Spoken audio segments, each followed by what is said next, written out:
Trust issue itu apa? Ya ini istilah yang sering kita dengar di medsos ya, bukan cuma istilah buat anak Jaksel ya, tapi apa?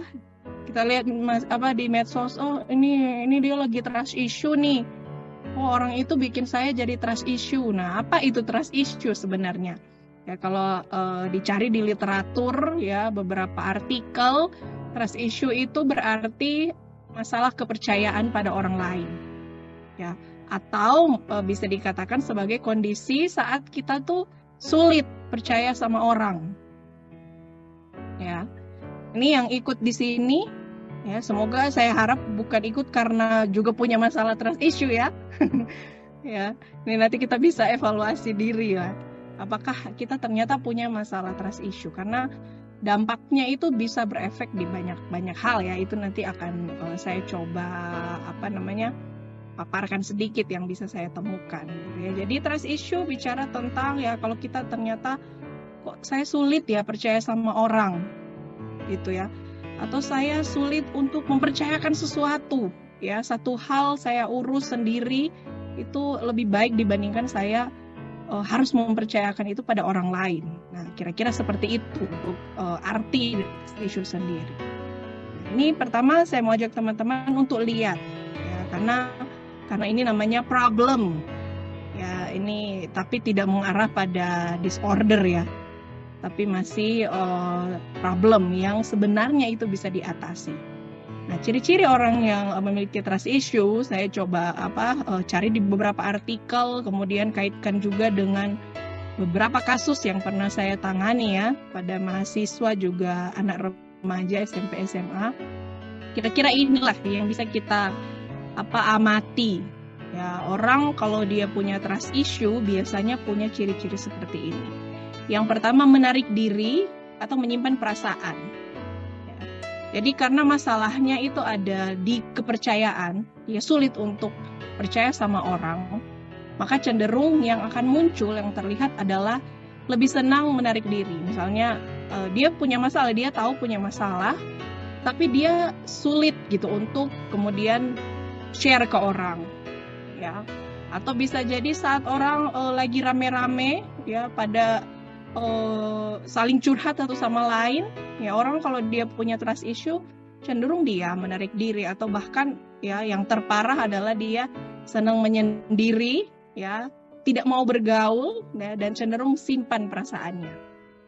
Ya orang yang suka simpan perasaan, kalau kita belajar dari teori kepribadian ya, itu bisa efek ke repress ya, self defense lah yang aktif di sini ya. Kemudian ciri yang lain yang bisa terlihat ya pada orang yang memiliki trust issue, itu cenderungnya negative thinking pada orang lain. Oke, saya punya masalah nih, saya pengen curhat, tapi apa bisa dia dipercaya? Ya, atau yakin nggak ya rahasiaku ini aman nggak di dia ya? Jangan-jangan nanti juga diomongin ke teman satunya ya. Nggak ada orang yang bisa saya percaya pokoknya. Ya kalau saya cerita itu sama dengan mengumbar aib saya. Ya pokoknya apa-apa negatif gitu. Ya bawaannya itu ciri-ciri yang muncul ya. Terus karena masalahnya tentang trust ya, ciri yang lain yang muncul ini kesulitan biasanya ya membangun relasi. Ya. Saya pernah punya klien, ya dia cenderungnya itu jadi klien ini usia seingat saya 20 tahun lah. Kemudian dia mengeluh, dia datang ke saya ya, ini aku kok ini ya tiap kali pacaran ya, menjalin hubungan dengan lawan jenis itu tuh nggak pernah bertahan sampai 3 bulan, sebulan putus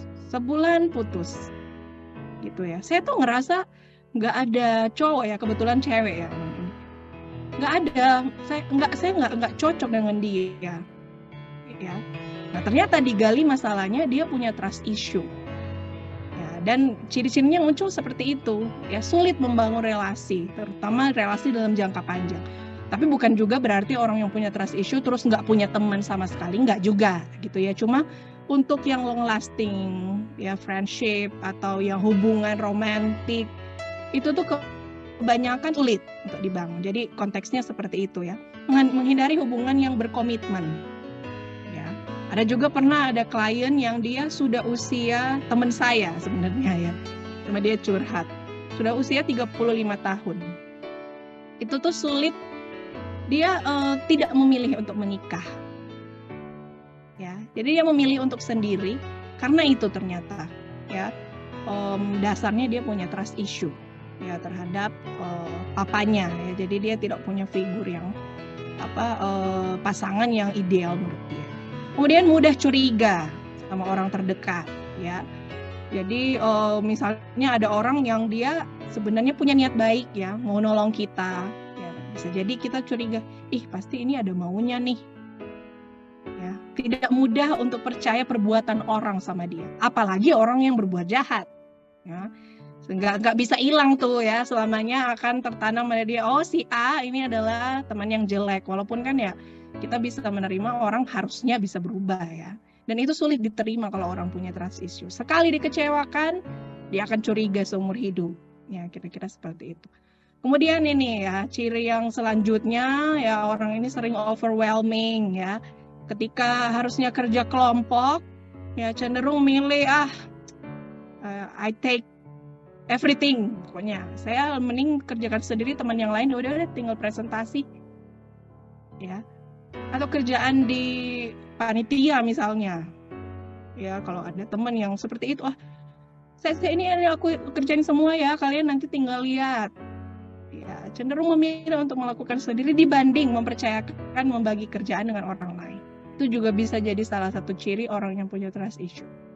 Lalu, nah ini merasa takut ditinggalkan, karena kan dia merasa nggak punya teman, ya, sulit percaya orang lain. Sementara kita secara manusiawi itu kita nggak bisa, ya, everything kita lakukan sendiri itu nggak mungkin. Ada satu saat kita harus berbagi dengan orang lain. Akhirnya yang dirasa apa? Orang kalau dia rasa trust issue, dia punya trust issue, cenderungnya juga merasa takut ditinggalkan. Ya, artinya bisa jadi salah satu ketika dia satu orang ya pasangan misalnya jadi posesif banget. Atau sama teman, punya teman baik satu. Kayak nggak boleh gitu teman yang satu ini temenan sama orang lain selain dia. Ya, karena itu ya bisa jadi karena takut ada rasa takut dihilangkan sebagai ciri dari trust issue. Lalu, nah kenapa kok trust issue ini bisa muncul, bisa ada, dan ini bisa terjadi di siapa saja, termasuk di saya maupun teman-teman semua. Ya, yang pertama, kenapa trust issue bisa muncul, bisa ada? Itu penyebab yang saya rasa ini cukup signifikan ya. Ya, kita tahu teorinya Erik Erikson ya, perkembangan psikososial. Ada yang masih ingat Pak Erikson kan, trust versus mistrust. Ya, mistrust bisa terjadi ketika bayi ya, ini di usia bayi ya, di usia 1 sampai 1 tahun setengah ya, 18 bulan. Ya, kalau ketika nangis tidak diperhatikan oleh orang tuanya, ya ketika lapar tidak langsung diberikan kebutuhannya, anak cenderung mengalami mistrust. Di masa awal perkembangan. Atau bisa jadi misalnya dia sering melihat orang tuanya berantem. Ya, dia tahu berarti ada orang itu nggak bisa saya percayai. Jadinya muncul mistrust. Itu di awal masa perkembangan. Itu juga bisa menjadi penyebab yang cukup signifikan kenapa kemudian trust issue bisa ada. Ya. Lalu kemudian banyak kecewa dalam relasi. Dia sering dikecewakan temannya. Ya, sering janji dari temennya itu nggak ditepati, ya. Lalu kemudian mungkin dia pacaran tapi sering diselingkuhin, ya banyak kecewa ya, kecewa dalam relasi itu juga bisa menjadi penyebab dari trust issue. Ya, kemudian trauma pada peristiwa kehilangan di masa lalu, ya peristiwa kehilangan. Baik bentuknya seperti kematian, ya, atau ditinggalkan begitu saja, ya. Tidak hanya bicara pada pasangan, ya, tapi orang terdekat yang significant others, ya, bukan sosial. Dan itu bisa jadi mengganggu semua aspek kehidupan kita, gitu ya. Karena dampak yang muncul itu yang pertama perasaan kesepian. Ada nggak orang yang pengen rasa kesepian? Ya. Nggak Dan saya rasa ya, semua orang ingin merasa dianggap, gitu ya, ingin merasa memiliki seseorang yang bisa mengisi hati, gitu ya. Tapi kalau kita punya trust issue, yang dirasakan dampaknya perasaan kesepian ini. Lalu kemudian karena tadi ya, saya sudah sempat singgung, sulit membangun komitmen, long lasting relationship, maka bisa jadi dampak yang muncul tidak punya relasi yang tulus dengan orang lain. Ya, relasi bisa jadi berteman tapi atas dasar take and give gitu ya. Oke, saya punya keuntungan apa dari dia? Ya, bukan relasi yang tulus gitu ya. Lalu kemudian yang paling parah itu terkait bisa stres bahkan depresi. Ya, tidak sedikit orang yang mengakhiri hidupnya itu karena merasa tidak memiliki siapapun. Padahal itu dia dasarnya itu trust issue, sulit percaya sama orang, tapi dia mengasosiasikan dengan ya, dia nggak punya siapapun yang bisa dipercayai. Nah, ini bahaya ya, bisa sampai stres dan depresi. Oke, lalu kemudian, cara mengatasi, ini hal terakhir yang mau saya sharingkan, ini cara mengatasi trust issue, ini dari sudut pandang psikologi ya. Ya, bisa jadi kan memang ya ada hal lain yang mungkin bisa teman-teman lakukan ya, tapi kalau sudut pandang konseling, psikoterapis ya, ini yang bisa saya sharekan. Yang pertama ya, karena trust issue itu sebenarnya problem utamanya di diri kita. Ya kan, bagaimana kita menghandle, bagaimana kita deal dengan kekecewaan yang kita pernah alami di masa lalu. Kita perlu reframe. Ya. Mungkin ada yang belum mengambil kelas psikoterapi ya. Ini pengenalannya. Reframe berarti awalnya mungkin yang kita merasa kekecewaan, yaitu saya nggak bisa terima. Kekecewaan itu sangat menyakitkan dan itu akan saya bawa sampai saya mati. Itu kita ubah. Oke, apa yang bisa saya dapatkan ketika saya kecewa? Oh, saya belajar bahwa hidup itu nggak selalu indah. Dan that's life. Ya. Tidak bisa kita harapkan semua selalu ya as well as I wish gitu ya. Semua harus sesuai apa yang saya mau. Tidak bisa. Ya, kekecewaan itu juga membangun kita untuk menjadi lebih dewasa kan. Kita reframe ya kekecewaan. Lalu belajar untuk menghadapi resiko. Ya, kadang orang yang punya trust issue juga dia takut untuk ngambil resiko. Ya, apakah saya bisa nggak sih sharing sama orang? Ya, kalau kita nggak berani untuk sharing, ya kita nggak bakal tahu resikonya apa. Ya, kita belajar. Oke, kalau memang dia bocor, teman saya bocor gitu, ya udah berarti next time saya nggak lagi ngomong sama dia. Tapi itu resiko kita bisa ambil dibanding kita harus nyimpen sendiri karena kita sulit percaya sama orang. Lalu jujur terhadap diri sendiri bahwa dirimu butuh orang lain. Kadang orang yang punya trust issue dia juga punya masalah dengan denial ya. Oh no, I'm fine, saya sendiri, that's okay, saya nggak butuh teman, ya, everything I can handle. Tapi tidak bisa. Tidak selalu itu bisa kita pikul sendiri ya. Sehingga kita perlu jujur, oke, saya butuh orang lain. Di saat saya butuh orang lain, saya bisa share. Ya, jujurlah terhadap diri sendiri. Dan yang terakhir, belajar percaya seperti kamu ingin dipercaya. Ya, kalau saya tanya ke teman-teman, kalian lebih ingin jadi orang yang bisa dipercaya atau tidak? Secara manusiawi, kita akan merasa dihargai ketika kita tahu kita dipercaya. Maka lakukan itu sama orang lain. Kita belajar percaya, oke, saya ingin dipercaya, maka saya perlu juga belajar untuk percaya sama orang. Ya. Oke, kira-kira seperti itu, ya karena cuma 15 menit ya. Itu hal yang bisa saya sampaikan, nanti kita bisa lanjut dengan diskusi.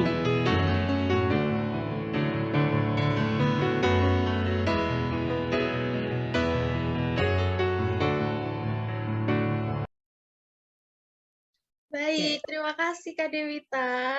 Nah, teman-teman, barusan kita udah mendengarkan materi mengenai trust issue di sangat menambah wawasan kita ya. Berarti sekarang kita akan memasuki sesi diskusi. Nah, dari teman-teman silahkan yang mau bertanya, berpendapat, atau mau curhat-curhat, atau ada yang ganjal dalam diri teman-teman ya, Bu Kak Dewita. Boleh disampaikan yang pastinya. Iya, Kayak yang counseling pastinya kelompok gitu ya. bener banget. Yang pastinya harus berkaitan dong ya dengan trust issue. Silakan banget langsung raise hand. Dan setelah Vio persilahkan boleh langsung on mic dan jangan lupa sebutkan nama nih teman-teman ya. Silakan teman-teman, kami tunggu. Nah, sambil menunggu nih Kak Dewita, kemarin itu teman-teman panitia sempat membuka Q&A di Instagram. Ada beberapa pertanyaan nih buat Kak Dewita. Vio izin bacain ya Kak. Silakan. Yang pertama itu, wajar nggak sih Kak, kalau trust issue sama teman dekat? Karena dalam diri ada pemahaman yang kayak Kak Dewita bilang tadi, teman juga punya teman gitu. Apakah dengan begitu kita harus membatasi hubungan dengan teman? Oke. Berarti pertanyaannya wajar atau tidak, Iya. gitu ya? Oke, kalau menurut saya wajar atau tidaknya yang mengukur itu orang tersebut, ya. Ketika misal ternyata secara objektif orang itu dia pernah mengecewakan kita gitu ya. Kayak tadi saya bilang, oh, pernah bocor sama orang. Terus kemudian saya, oke, saya akan belajar ya kayak teori behaviorisme ya. Responnya apa, mempengaruhi, oke, saya belajar bahwa si dia ini itu nggak bisa saya percaya. Itu wajar. Ya, karena kan pengalamannya objektif dong, ya kan, dia pernah dong mengalami. Tapi yang tidak wajar ketika kita menyamakan, oke, semua kayak ini ya, persoalan semua laki-laki sama. Ya, Dipukul rata ya, generalisasi Kak? itu yang salah. Ya, tetapi kalau persoalan tadi wajar nggak kalau kayak gitu teman ya, dia pernah ya mengecewakan kita dengan membocorkan rahasia kita kecewa sama dia, wajar. Ya, dan mungkin berikut kita jadi nggak mau percaya lagi sama dia, wajar. Tapi jangan perlakukan itu ke semua orang, disamaratakan, itu yang tidak wajar.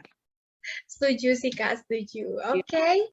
Selanjutnya nih Kak, mengapa seorang perempuan dapat mengalami trust issue terhadap pasangannya dan penyebab utamanya adalah ayahnya yang memperlakukan ibunya dengan kurang baik dan merusak kepercayaan ibunya. Apa yang harus dilakukan agar dapat mempercayai pasangan tanpa ada bayangan dari ayah yang dulunya gitu, Bu? Oke. Berarti pertanyaannya dua ya, kenapa bisa begitu? Nah, ini balik ke hal yang saya jelaskan tadi, mistrust. Ya, makanya kalau teman-teman belajar teori psikoanalisa yang bicara tentang luka masa lalu itu akan mempengaruhi hal sekarang. Itu yang terjadi. Ya, karena logikanya begini, ayah ibu kita adalah figur yang paling dekat dan paling pertama kali ya dekat dengan kita. Ya, sehingga harapan kita, ekspektasi kita terhadap orang tua beserta relasinya itu akan mempengaruhi kepercayaan kita di masa depan.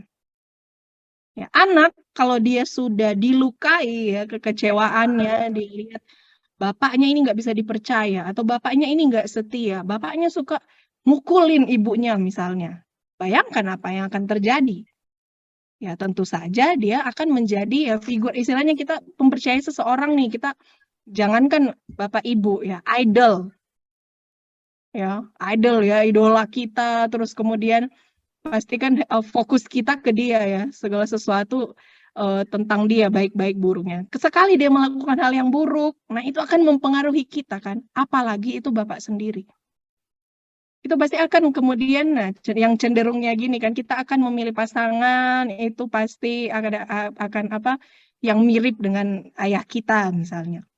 Nah, kalau itu sudah dinodai, ya otomatis wajar ketika kalau kita jadi nggak percaya sama laki-laki, karena kita mengasosiasikan figur laki-laki sama dengan figur bapak. Ya. Dan cara untuk mengatasi tadi, mungkin bisa pakai argumen yang saya berikan yang di terakhir ya, reframe berarti. Terkadang persoalan seperti itu nggak bisa otomatis. Ada orang yang mungkin dia bisa menginternalisasi, oke, kayaknya aku harus berubah deh. Ya. Tetapi banyak juga yang tidak bisa. Nah, itulah fungsi kita sebagai orang-orang psikologi ya yang bisa kasih intervensi bahwa butuh bantuan, orang ini harus bisa diberikan intervensi dari sisi kognitif, behavioralnya ya, supaya bisa kemudian mengubah ya, mereframe keyakinan yang tadinya ya laki-laki itu pasti mengecewakan. itu akan bisa dibantu untuk berubah. Karena kadang kalau nunggu diri sendiri yang merenung, kita akan bolak-balik di pendapat yang sama itu terus. Kita akan membenarkan sesuatu yang kita yakini yang sebenarnya salah. Tapi ketika kita cerita sama orang, nggak harus juga sebenarnya harus ke psikolog misalnya, teman yang kita percayai, lalu kita mereframe, oke, ngasih masukan dari teman itu akan bisa membantu kita untuk menata kembali yang tadi ya, pandangan yang clear. Jadi teman-teman yang ada di sesi 1 ini, gimana menurut kalian nih? Trust issue, ada yang punya pengalaman kah? Mau sharing, mau tanya, atau Iya, apapun? monggo. Iya, boleh banget loh. Ini Vio mungkin sebut aja kali ya, Vio tunjuk aja kali ya, karena mungkin belum ada yang berani gitu, malu-malu. Ini sih kalau di kelas saya biasanya Ya. gini, yang ngomong akan dapat nilai ekstra gitu ya. Tapi kan kalau Aduh, ya, masa kita dapat ini, apa ada namanya? tuh Melani. Ya, sebentar. Oke, silahkan untuk 80 2021 175, silahkan untuk berpendapat atau mau berbicara, silahkan. Baik Kakak Panitia dan Kak Dewita, terima kasih atas kesempatannya. Perkenalkan saya Melani Lestari dengan NIM 80 2021 175. Izin bertanya, apakah trust issue ini bisa disembuhkan? Jika bisa, apakah dalam proses penyembuhan tersebut individu harus siap untuk ikut terluka juga? Seperti harus mengingat kejadian-kejadian yang pernah terjadi begitu di masa lampaunya. Terima kasih. Vio, saya langsung tanggapi. Boleh Kak, boleh. Oke, Melani ya. Oke, trust issue itu bisa disembuhkan ya. Karena tadi saya bilang ini sebenarnya bukan pakai istilah disembuhkan karena ini bukan disorder ya. Kecuali dia sudah berefek ke stres dan depresi baru dia jadi disorder. Tetapi pada dasarnya ini sebenarnya masalah ya. Tapi bisa jadi akar masalah dari berbagai jenis disorder lainnya yang akhirnya harus disembuhkan tanda kutip ya. Dan caranya adalah ya, tadi pertanyaannya caranya ya, gimana caranya ya? Iya, Kak. Oke, caranya adalah kembali lagi ya. Kalau tadi dikatakan harus siap terluka, iya. Ya. Karena banyak teknik sebenarnya. Kalau dari bantuan secara psikologis ya, intervensi yang bisa diberikan itu ada berbagai pendekatan. Ya, tapi biasanya harus dicari dulu kan penyebabnya apa. Kalau misalnya penyebabnya kayak tadi kekecewaan karena banyak kehilangan di masa lalu nih. Ya berarti kan orang kalau mau dibantu harus bisa menjelaskan, menemukan dulu ya penyebabnya apa. Sehingga kalaupun dikorek lagi, orang harus siap untuk menceritakan. Ya, artinya untuk kita siap untuk diobatin, ya kadang-kala obat itu kan sakit ya. Ya, kita luka, kita kasih betadin, awalnya perih. Itu yang harusin. Makanya tadi saya katakan salah satu cara mengatasinya belajar untuk ngambil resiko. Karena memang untuk diobati pun itu tidak juga enak rasanya. Tapi it's better than ini bertahun-tahun jadi kronis gitu penyakitnya ya. Istilahnya ya. Harus siap untuk sakit ketika kamu sama halnya dengan gini analoginya ya. Kamu punya sesuatu yang menyakitkan, tapi kamu nggak pernah ceritain. Karena merasa aman. Oh oke, aku nggak mau inget-inget lagi, tak kubur sedalam-dalamnya. Tetapi sebenarnya itu jadi racun dalam badan ya. Karena kadang kita harus memilih untuk, oke, walaupun sakit, aku harus keluarin nih, ceritakan ke orang. Ya, supaya dengan saya cerita, saya jadi bisa deal dengan itu. Ya, akhirnya kemudian perlahan-lahan bisa memproses ya bahwa oke, saya bisa menghilangkan trust issue ini dengan cara saya menemukan solusinya dengan sharing ke orang. Itu. Kira-kira gambarannya gimana Melani? Iya, Kak. Terima kasih sudah cukup menjawab. Oke, sama-sama. Terima kasih Melani, terima kasih untuk jawabannya juga Kak Dewita. Sharing, mau tanya-tanya boleh. Nah silakan nih, udah ada yang raise hand lagi nih Kak. 80 Oke, 2020 0004. Alice. Ya, silahkan Alis. Iya, pertama-tama perkenalkan nama saya Alice Linta. Di sini saya penasaran aja sih Kak, trust issue itu kayak punya tingkatan gitu nggak sih Kak? Kayak rendah, sedang, atau tinggi gitu Kak? Makasih Kak. Oke, jujur kalau ditanya tingkatan, saya belum menemukan ya. Belum menemukan apakah ini ada levelnya gitu ya. Karena bisa jadi itu ini juga ya, apa namanya, relatif ke setiap orang. Ada yang dia ngalamin, langsung dia cut off semua jenis relasi. Ya, ada yang dia masalahnya sepele bisa jadi. Ya, atau penyebabnya bisa jadi besar. Tetapi yang dia muncul hanya nggak mau temenan misalnya. Ada yang dia trust issue, oke, penyebabnya tidak besar, tetapi dia langsung efeknya memilih untuk jadi LGBT misalnya. Jadi kalau secara level saya belum menemukan apa ya tingkatan ilmiah ya. Mungkin saya belum menemukan. Bisa jadi sudah ada, tapi saya belum menemukan levelnya itu.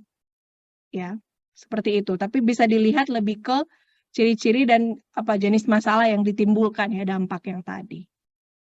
Gitu kira-kira Alice, bisa jadi PR juga nih, cari ya apakah ada levelnya ya. Iya Kak, oke. Terima kasih banyak Kak. Thank you Alice. Wah, terima kasih Alice dan juga terima kasih untuk jawabannya Kak Dewita. Mungkin Vio mau bacain lagi ya pertanyaan dari Q&A. Ini ada dari 80 2021 071 Nadia Saraswati.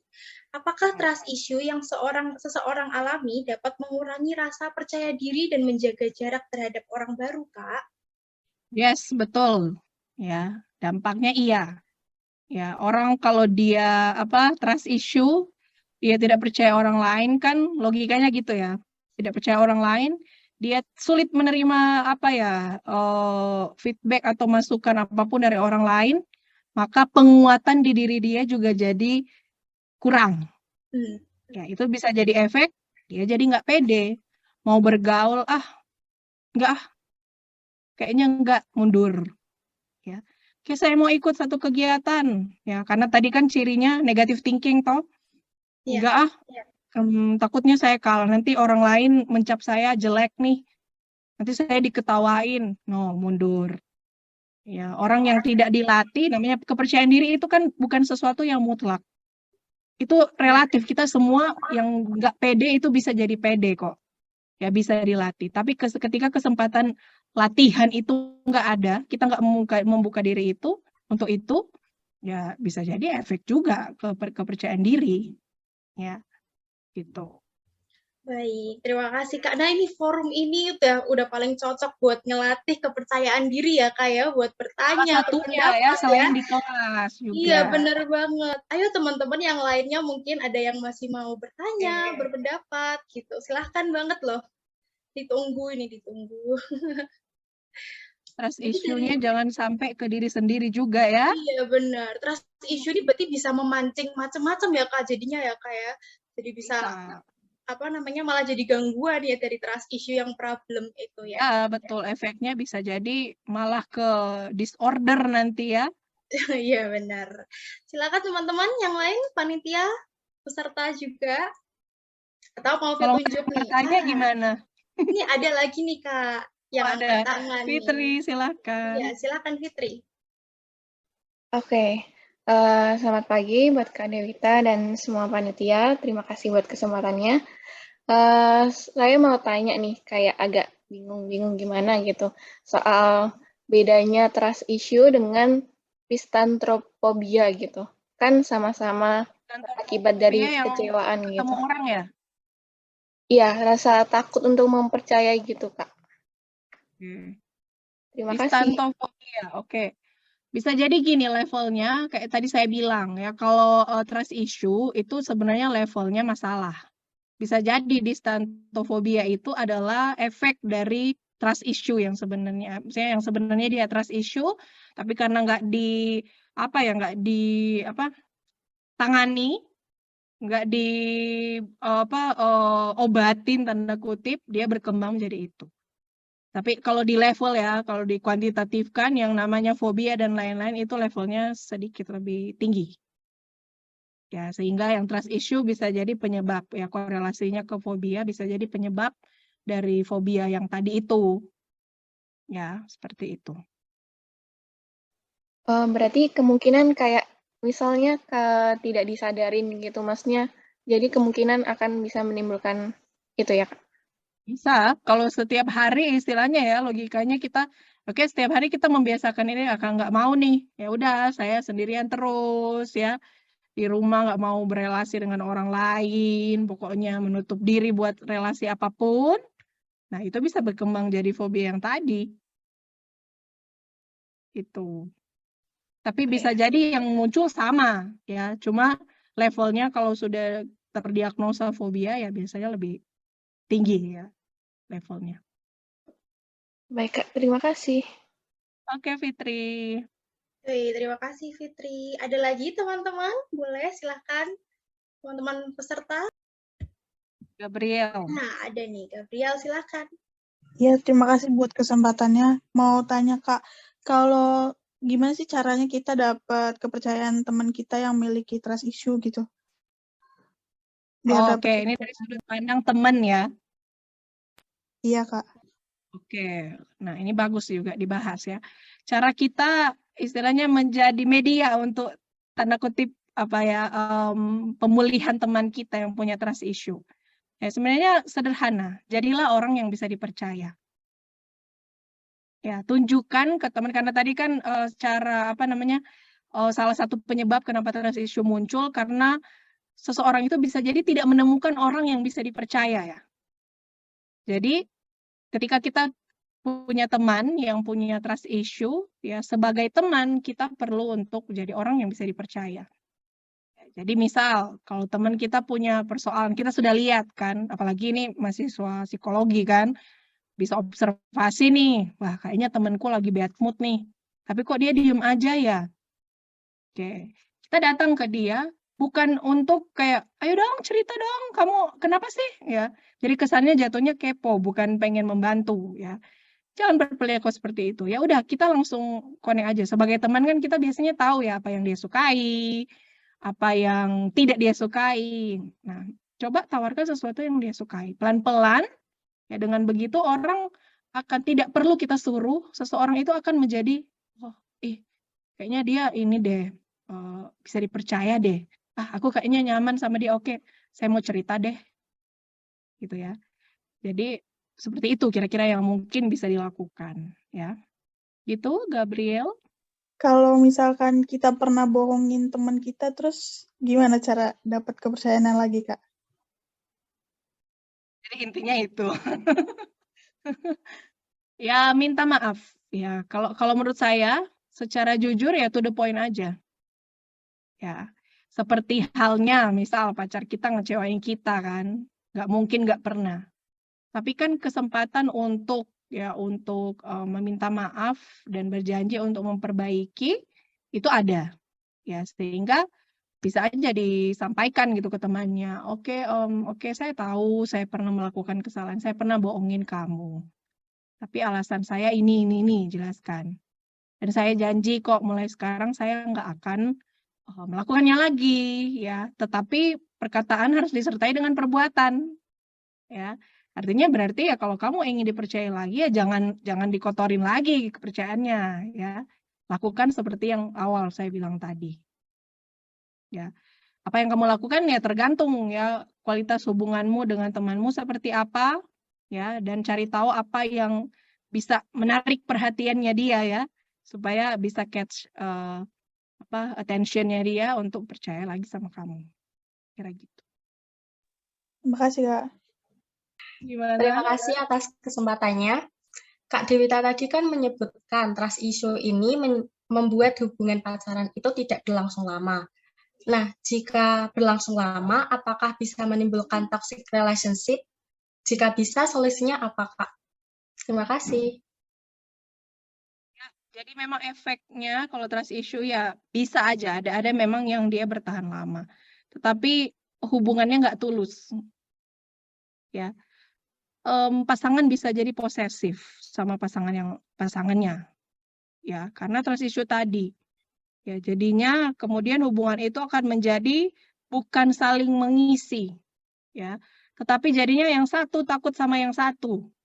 Satu takut kehilangan, ya, satunya jadi takut karena overprotective nih. Ya, jadinya relasi bisa jadi bertahan lama hanya tidak sehat. Ya, bisa juga efeknya mengarah ke toxic relationship tadi.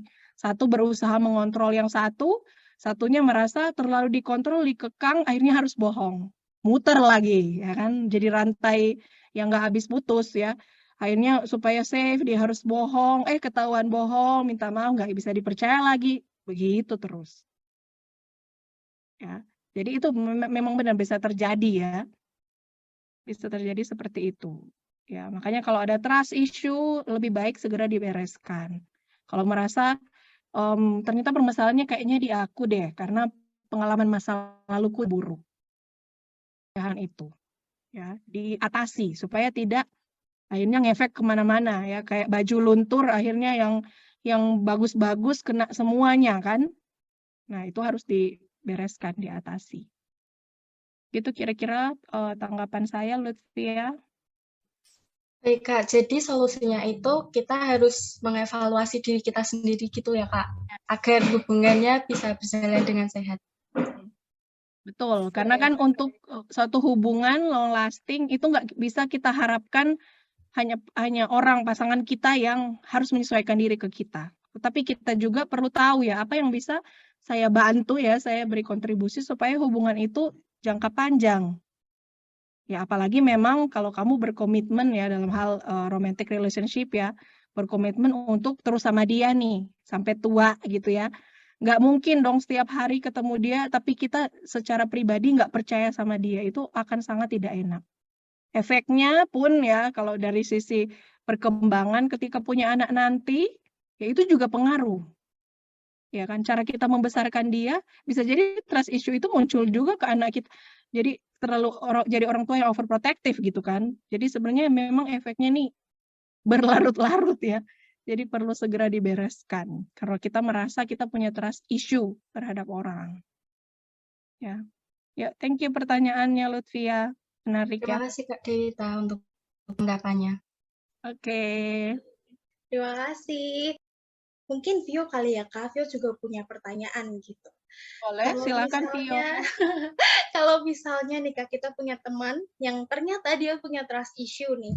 Terus dia yang punya trust issue, terus dia yang nyalahin orang lain, kita enaknya gimana nih Kak? Kita yang misalnya kita yang disalahkan gitu. Atas sesuatu yang mungkin emang nggak pernah ada, tapi dia trust issue sendiri gitu.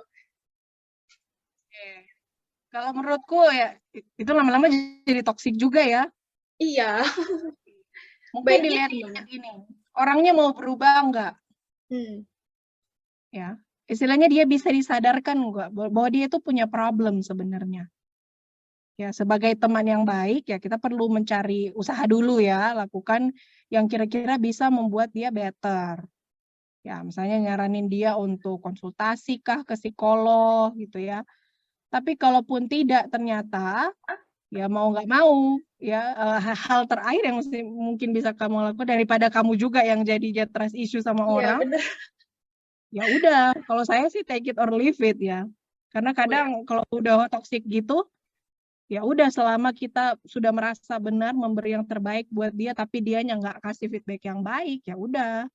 Daripada dari kita, istilahnya, ya kita sah-sah aja sebenarnya untuk memutuskan pertemanan kalau kita rasa kita sudah membantu tapi tidak ada ini ya. Usaha artinya jangan langsung ditinggal juga ya, tapi ada usaha dulu dan dia tidak bisa menerima baik, bisa jadi kita ya memang tidak cocok berteman dengan dia.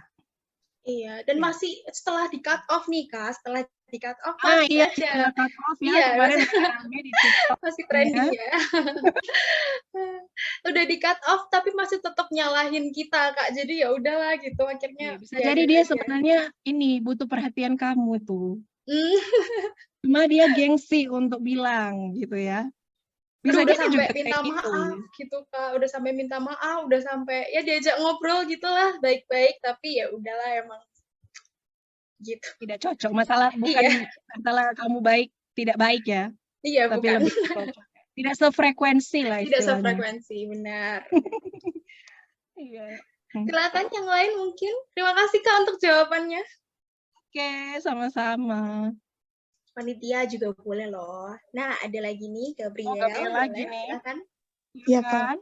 Makasih buat kesempatannya. Aku mau tanya, tadi kan ciri-ciri orang yang trust issue tuh merasa kesendirian, terus kesepian, terus kurang relasi gitu kan. Nah, gimana kalau misalkan anak tersebut tuh ekstrovert gitu? Maksudnya banyak teman, tapi gimana cara kita tahu kalau dia tuh memiliki masalah trust issue gitu, Kak? Oke, bisa jadi tetap ya, orang ekstrovert juga bukan berarti terus nggak bisa mengalami trust issue. Bisa aja, tetapi efeknya mungkin bukan dia mengalami kesendirian, merasa kesepian. Ya, kesepian yang terlihat. Ya, tidak, tapi biasanya dia mengalami kesepian yang tidak terlihat.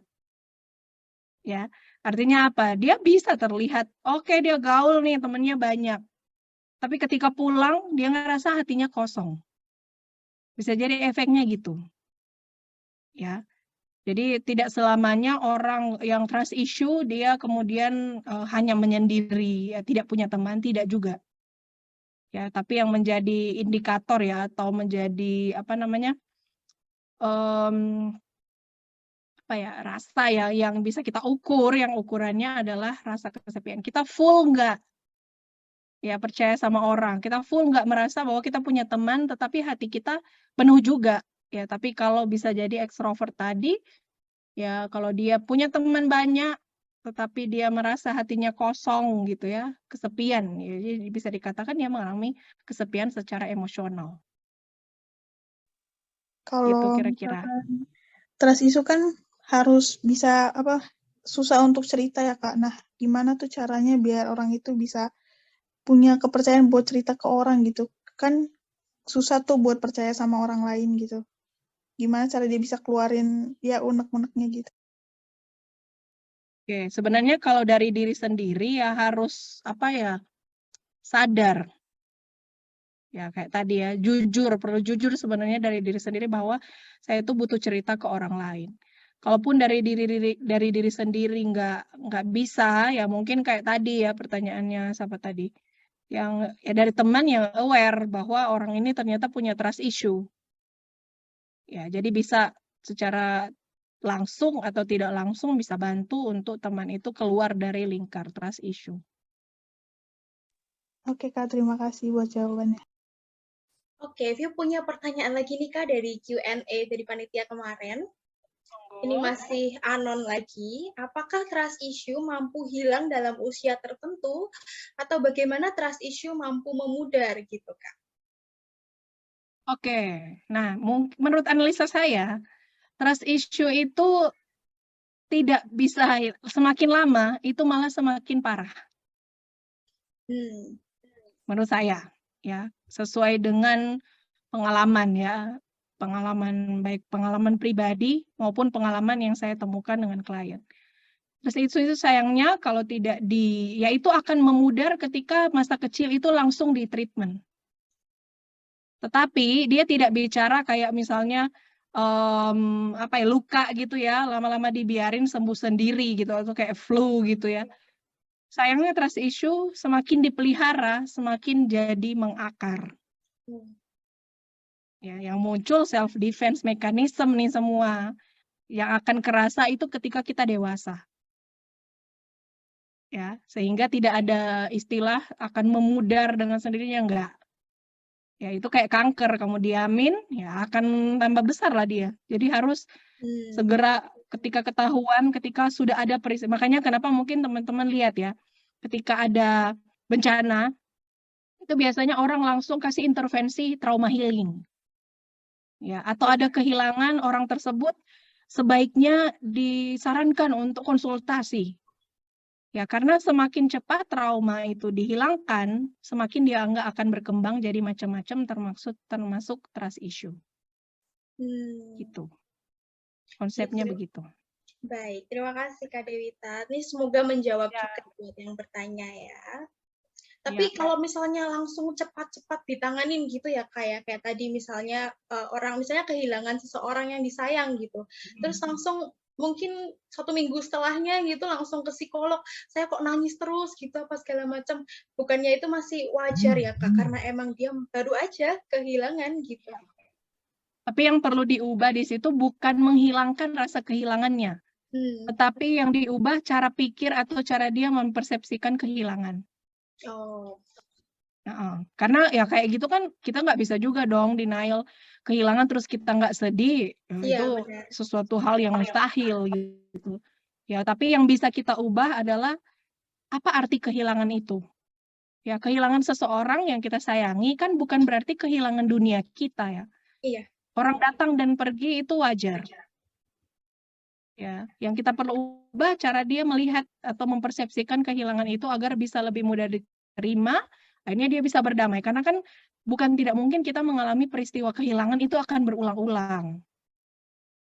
Ya, bisa jadi kan berulang-ulang ya, baik antara tidak hanya bicara kematian, tetapi misalnya ada teman datang dan pergi, orang mengecewakan kita, itu apa wajar terjadi sebenarnya. Ya gimana cara kita menanggapi itu yang perlu di treatment.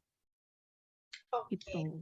Makanya diskusi-diskusi seperti ini pun sebenarnya secara tidak langsung membuat kita kan berpikir. Ya mungkin yang secara ini kita punya pikiran tentang bagaimana mempercayai orang lain kan, bisa jadi sebuah hal yang mustahil untuk kita lakukan. Tapi dengan diskusi-diskusi macam ini, kita jadi punya pemahaman baru, insight istilahnya ya. Betul, gitu. Karena pertanyaan dari Q&A panitia juga Cantika. sudah habis gitu. Ya, Kak Cantika, boleh silahkan Kak Cantika. Oke, jadi saya mau bertanya Kak, ini kan kadang banyak yang muncul di sosial media gitu, kayak misalnya si A ini yang dikecewakan punya trauma terhadap pasangan maupun terhadap temannya, tapi justru si A ini yang merasa nggak pantas gitu Kak untuk berteman dengan siapapun. Itu menurut Kakak gimana? Itu udah kena di self-esteem-nya tuh. Ya. Jadi udah apa itu yang saya bilang tadi, persepsi yang nggak ditangani akhirnya dia ke dalam. Bisa jadi juga dia orang introvert ya. Jadi yang overthinking, mikirin segala sesuatu, akhirnya nyalahinnya dirinya sendiri. Padahal objektifnya nggak gitu dong. Yang mengecewakan, kalau misalnya kamu mengalami ya dikecewakan orang lain, yang salah orang lain itu. Tapi kan kadang bukan apa tidak mungkin kadang kembali ke diri kita. Ya itu kan tergantung ini ya watak temperamen seseorang kan dia biasanya kemana, apakah energinya ke dalam atau keluar. Nah ketika itu terjadi ya itu yang jadi masalah ya. Kenapa ya akhirnya harus langsung ditangani. Kita perlu sadar bahwa apa itu bukan hal yang benar, itu hal yang tidak bisa kita terima dan kita perlu bantuan untuk mereframe, kembali lagi ke tadi ya, reframe tentang tadi dipercayai atau tidak dipercayai itu persoalan yang beda dengan harga diri kita. Itu harusnya tidak berpengaruh. Itu yang perlu kita sadari. Ya, jangan sampai akhirnya kesalahan orang lain, dianya santai, tapi yang luka kita doang nih. Ya, kita nggak bisa deal dengan itu, padahal orang yang ngecewain kita biasa aja. Ya, kayak gitu jangan diterima dong. Oh, dia baik-baik saja, oke, I will be fine. Ya, kenapa ya? Kayak misalnya kalian putus dikecewakan orang lain, ya dikecewakan pasangan, ya udah kan cowok atau cewek nggak cuma dia doang. Ya, kenapa saya harus terpuruk dalam keadaan yang jelek gitu ya, padahal dia yang berbuat jahat sama kita itu hidup santai aja gitu ya. Gitu. Jadi jangan sampai kena self esteem atau harga diri. Baik Kak, terima kasih jawabannya. Ya, sama-sama Cantika. Terima kasih. Mungkin satu lagi dari teman-teman mungkin boleh mau cerita, mau sharing, mau tanya, boleh satu pertanyaan lagi. Silakan. Ya teman-teman, kalau enggak ini saya tunjuk ya. Mungkin. Karena gini loh, kita harus belajar berani bicara. Besok-besok kalian yang jadi pembicaranya soalnya.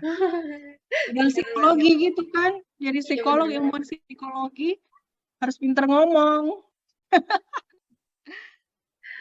Mungkin ini ada 80-2019-274 atas nama Yosua.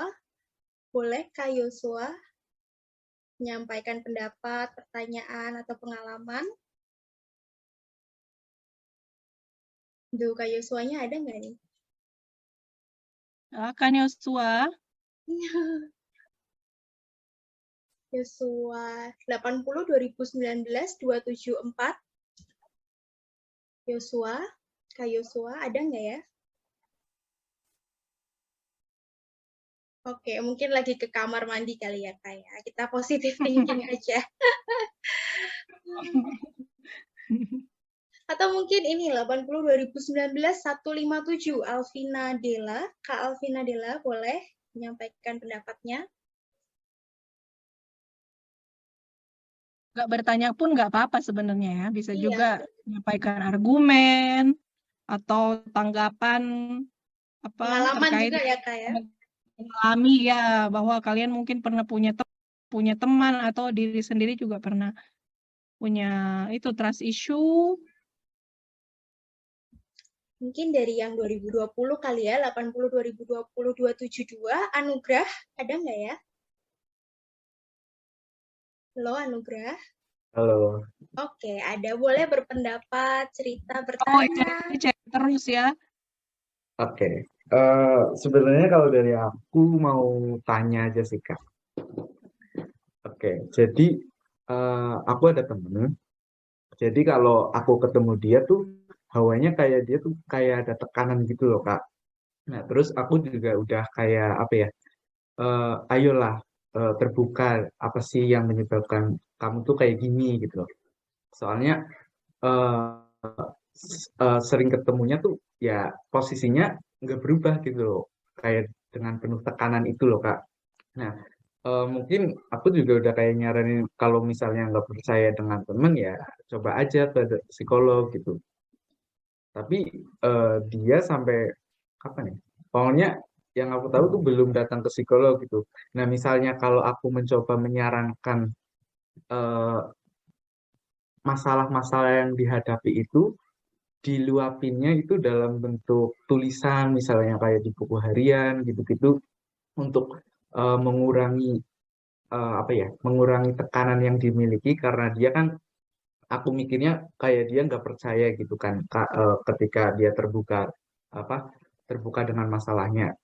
Nah, kalau misalnya aku menyarankan gitu untuk menuliskan di buku harian atau di manapun lah yang kiranya dapat eh, melampiaskan lah kasarnya untuk dari tekanan-tekanan yang dimiliki, itu tuh bisa jadi solusi yang baik atau malah nanti memperburuk keadaan nggak, Kak, kalau misalnya disampaikan dalam bentuk tulisan gitu. Ya mungkin tulisannya itu untuk konsumsi pribadinya dia aja gitu, tapi ada eh, tempat untuk melampiaskan gitu loh, Kak. Itu gimana, Kak? Terima kasih. Oke, thank you pertanyaannya Anugrah. Bisa ya. Jadi tapi kalau gini lihat apa sesuaikan dengan yang dia suka ya. Kalau misalnya dia nggak suka nulis ya, bayangan saya dia nggak suka nulis, coba deh kamu tulis diary. Malah bikin stres ya ke dia ya. Itu bukan jadi treatment malah ya, jadi PR gitu yang membuat dia tambah ini. Menurut saya ya sesuaikan aja dengan apa yang dia sukai. Ya, misal kalau memang dia ternyata suka menulis, ya boleh dibilang saya kok kuliah, tapi kita perlu menjelaskan dasar apa kita menyarankan itu. Ya supaya teman kita juga tahu bahwa kita jangan sok tahu ya. Nanti dikira karena kita anak psikologi, mentang-mentang anak psikologi terus kemudian bisa langsung, oh saya baca pikiranmu kayaknya kamu bermasalah. Padahal memang raut wajahnya tuh kayak gitu. Saya punya teman soalnya kayak gitu, kelihatannya dia punya masalah tiap hari. Ternyata memang enggak, ya ekspresinya tuh emang kayak gitu. Jadi kita perlu cross check dulu ya. Namanya pendekatan psikologi kan kita harus asesmen dulu ya. Minimal dengan observasi kita lihat. Oh, dia tiap hari sampai gitu. Tapi ada satu saat dia nggak kayak gitu raut mukanya. Oh, mungkin kalau menunjukkan begini berarti dia lagi ada masalah. Ya, kita sebagai teman kan pasti bisa aware ya. Nggak apa-apa, kita bisa sarankan apapun yang bisa menyamankan dia ya, membuat dia nyaman, menyalurkan rasa tertekannya, tapi tetap sesuaikan dengan yang dia suka, ya kegiatan yang dia suka. ya. Tetapi tidak hanya sampai situ, karena kan bisa jadi itu hanya sampai di emotional focus coping ya, bukan di problem focus copingnya. Jadi tetap kita pendekatan ke dia sambil warkan gitu. Kalau apa-apa kamu mau nggak cerita? Kamu bisa loh cerita sama aku gitu, karena aku lihat kok kamu kayak tertekan gitu. Apa mungkin pendapatku doang gitu, atau memang kamu merasa itu? Kalau merasa itu boleh kok cerita sama aku ataupun sama temen yang mungkin kamu percayai. Ditawarkan gitu aja. Kalau mungkin ternyata kamu temukan, wah ini udah parah nih, misalnya sudah sampai self injury, dia udah sering iris-iris lengannya gitu kan, diam, udah nggak mau keluar kamar. Nah itu bisa kamu sarankan untuk ke profesional gitu ya. Kira-kira gitu tanggapan saya, Anugrah. Baik Kak, berarti lebih ke disesuaikan dengan apa yang menurut dia nyaman gitu ya Kak. Ya, Oke Kak, sudah nggak apa-apa, paham. kan awalnya emotional focus coping nggak apa-apa. Ya itu kan sebenarnya termasuk emosional ya, yang tadi nulis atau dia suka main musik, ya coba ini dia diajak kita bareng-bareng bikin lagu misalnya ya. Tetapi jangan hanya sampai situ, karena nggak akan clear kalau cuma sampai situ ya. Gitu. Oke Kak, terima kasih banyak Kak.